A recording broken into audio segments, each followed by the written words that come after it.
आज वटसावित्री वटपौर्णिमेच्या हार्दिक शुभेच्छा। आज सवासणीचा हळदी कुंकवाचा सण आहे।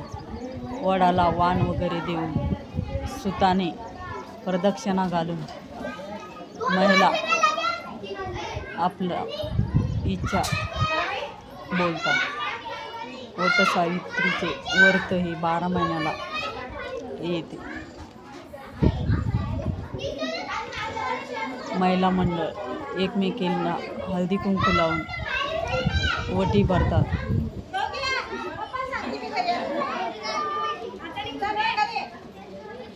वटसावित्रीचे व्रत हे सवासणीचं लेणं आहे।